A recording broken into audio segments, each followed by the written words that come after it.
On est sur un secteur, on est sur un métier, sur un produit qui a le vent en poupe.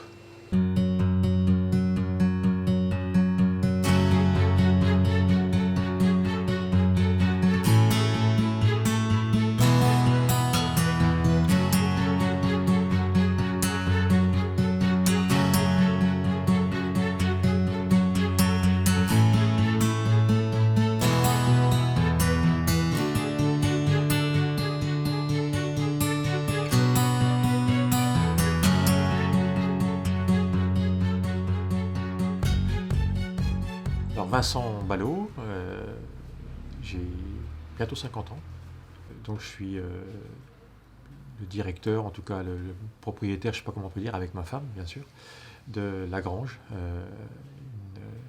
une torréfaction qui est implantée à Marnay, en Haute-Saône, un petit village de 1500 habitants.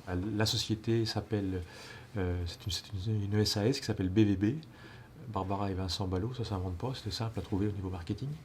Et puis depuis 20 ans, on travaille dans le monde du thé, des infusions, du café. Ma femme est spécialisée dans la partie infusion thé et moi plus particulièrement dans le café. Encore une fois, c'est un métier que j'ai découvert en sillonnant, on peut le dire, la France entière dans les années 94-95, à partir de 95, pour démarcher les torréfacteurs pour leur vendre des produits d'accompagnement du café au départ. Et puis la première chose qu'on fait quand on rencontre un torréfacteur, on prend une tasse de café, on fait une broche avec un torréfacteur, il nous montre ou il ne nous montre pas ses mélanges, ses secrets de fabrication, ses grains verts, et c'est comme ça que ce produit m'a séduit et que ce métier de la torréfaction m'a séduit. Le col bleu blanc rouge, cette distinction, ce diplôme, parce que c'est aussi un diplôme, était quelque chose d'inatteignable pour moi, dans le sens où je regardais, on a toujours avec ma femme regardé les meilleurs ouvriers de France comme quelque chose d'exceptionnel. C'est l'excellence à la française, un pays qui est réputé pour la gastronomie. C'était quelque chose de formidable. J'ai toujours eu comme mentor des cuisiniers, des chocolatiers, des gens qui travaillent avec ce col bleu blanc rouge et qui ont toujours été des exemples pour moi, pour nous. Et quand le métier de torréfacteur a été sélectionné, en tout cas reconnu au point de faire partie de ces 200 métiers qui pouvaient bénéficier de cette distinction, ma femme m'a encouragé effectivement à me présenter, à passer ce concours, à travailler pour ce concours. Et puis quand la bonne nouvelle est arrivée, c'était quelque chose d'incroyable, très émouvant. Et en y repensant, j'ai encore les frissons. Et c'est une aventure exceptionnelle, quoi. Et ça permet vraiment de mettre un coup de projecteur sur le métier de torréfacteur, sur le monde du café, sur la filière café, pour expliquer aux gens l'importance de ce produit-là, de la plantation jusqu'à la tasse. On est sur un secteur, on est sur un métier, sur un produit qui a le vent en poupe. Le concours MOF y apporte un éclairage fabuleux, particulier. La filiérisation, le travail de structures comme le collectif café est très important sur ce dossier-là. C'est un métier qui est reconnu et l'avenir, en tout cas, va être du côté du café. On le sent dans les ouvertures de coffee shop, en ville bien sûr, mais pas seulement, en campagne. Et on est un bel exemple de cette implantation en milieu rural, de ce métier de torréfacteur, de ce café revisité, pas au sens du bistrot d'antan, mais de ce café revisité qui, par la torréfaction, permet de réimplanter en centre-ville un lieu convivial d'échange qui était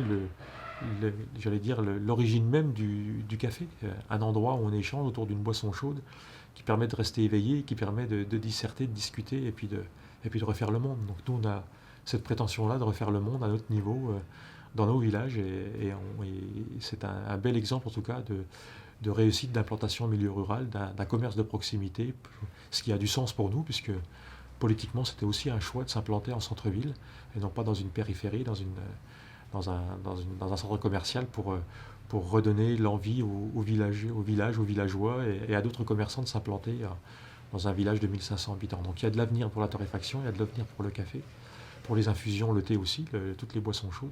Et on croit beaucoup à cet effet domino, cet effet d'exemple pour donner envie à d'autres de faire la même chose que nous.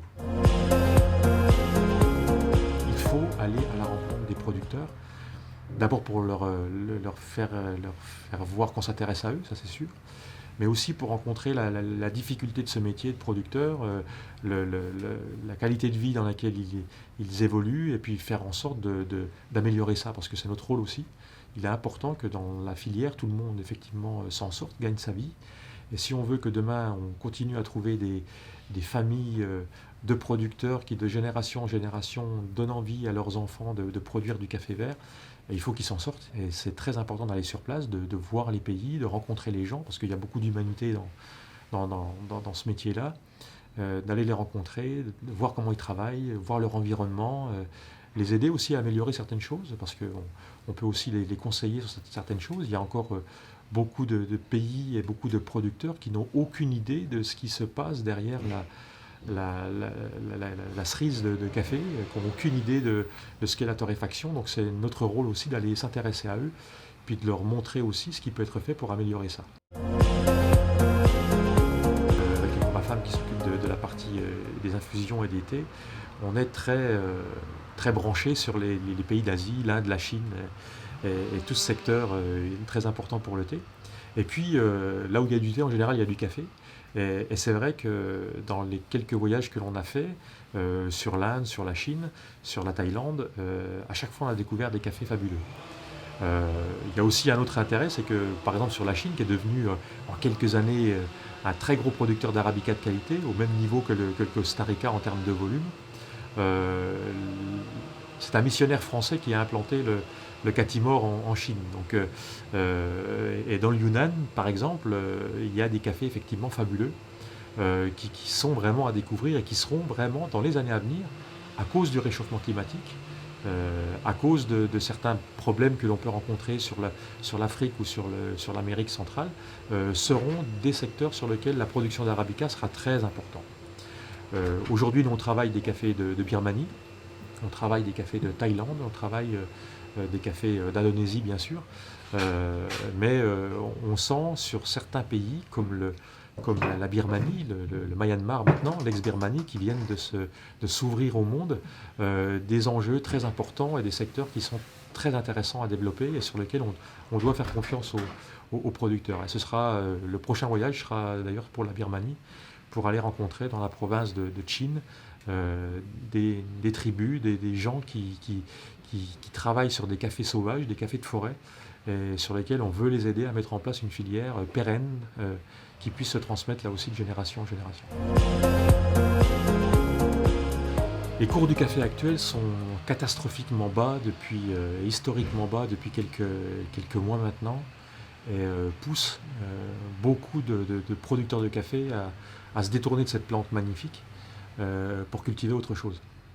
Les phénomènes de spéculation, les phénomènes boursiers sont bien plus négatifs que n'importe quel phénomène climatique pour l'instant.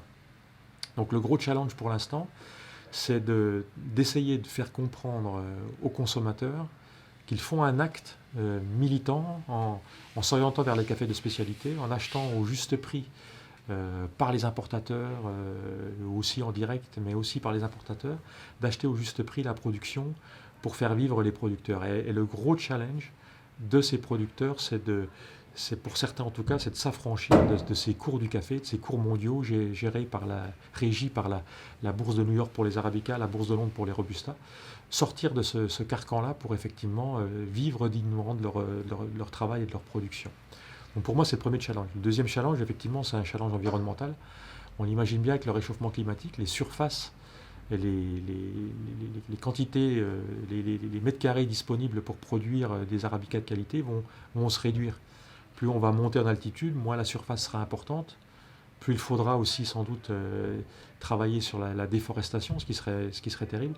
Donc on va avoir un problème, effectivement, il y a un challenge climatique important pour les producteurs à travailler, sans doute en s'orientant bientôt sur des Robusta. Je pense que le Robusta a un très bel avenir devant lui. Les Robusta de qualité auront un très bel avenir sur le café de spécialité. Et puis l'autre challenge sera aussi un challenge, on va dire, environnemental, enfin plus qu'environnemental, ce sera de savoir effectivement si on arrivera à convaincre les gens donc de travailler sur des cafés de spécialité, de travailler sur des cafés de bonne facture, des cafés certifiés.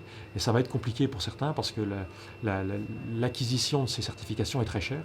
Et pour l'instant, la majeure partie de nos producteurs sont incapables de s'acheter une certification, de faire certifier leurs produits bio ou d'autres labels, parce que c'est trop cher pour eux. Donc c'est aussi un challenge important pour eux. C'est d'abord acheter effectivement des cafés disponibles dont le producteur sait l'énergie, l'argent qu'il a dû dépenser pour le produire. Ça, c'est pour moi la première des choses, pour l'acheter au juste prix. Ce sont des cafés qui sont récoltés effectivement à maturité, souvent par plusieurs passages, et non pas, j'allais dire, bêtement vendangés à un instant T pour récolter à la fois les cerises mûres et pas mûres.